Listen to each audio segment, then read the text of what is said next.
Greetings, folks. This is Annette of AnnetteLeonard.com, coming back with another moment for chronic wellness. Thank you for being here. So, as we think about the human rights model of disability versus the medical model of disability, and I say versus because it really is not a system where there is any overlap. It really is a either or, not a both and. And it ties into the questions of person-centered language versus disability-centered language. And then we layer on top of that the idea of universal design. So universal design was developed, I did not look this up before I'm speaking about it. I seem to think that it was sort of conceived of in the 60s and 70s in an architecture framework and has since been expanded out to encompass way more than architecture.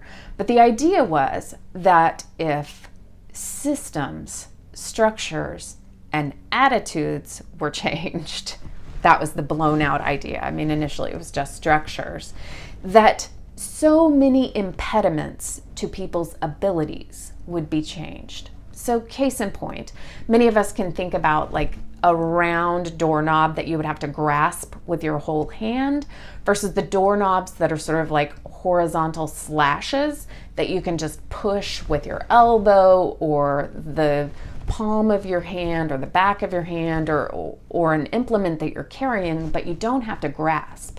And that those push down handles are far more universal access or universal design than the round ball kind of turning handles because they require so much less from the user and therefore are more usable by more people.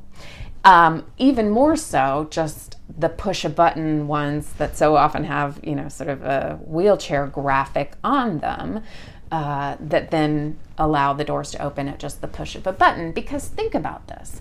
Any one of us has benefited from pushing those buttons or using the slash handles when we're pushing a baby stroller, we're carrying heavy objects, we've got an umbrella in one hand and a coffee in the other, we're holding somebody else's hand with one hand and all of our other stuff in the other. I mean, any one of us can come up with any number of ideas why these doors are helpful.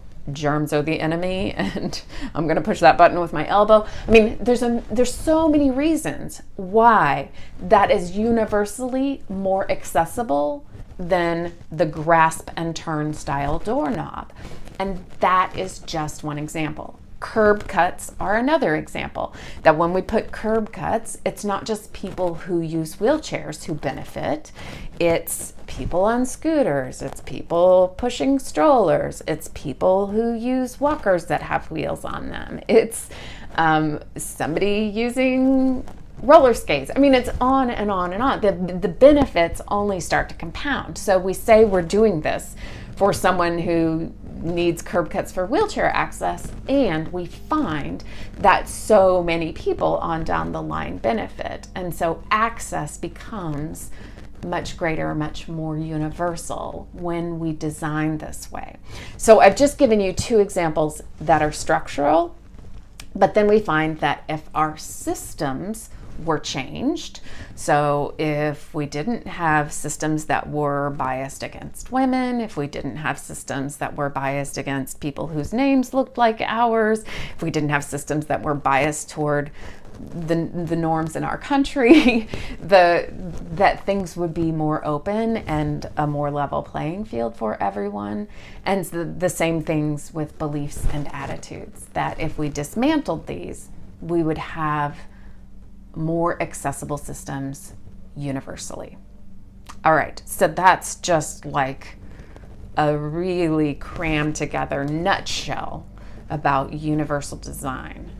We're going to pick this up and talk about how person first and human rights model and universal design all sort of coalesce tomorrow.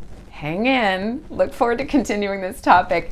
And as ever, if you have thoughts questions, disagreements, points of contention, things you want to contribute to the conversation, I absolutely want to hear from you. So leave your comments, please rate this, and I absolutely need more subscribers. So wherever you are listening or watching this, I hope that you would please subscribe. In the meantime, I'm grateful you're here, and until we can be together again, be well.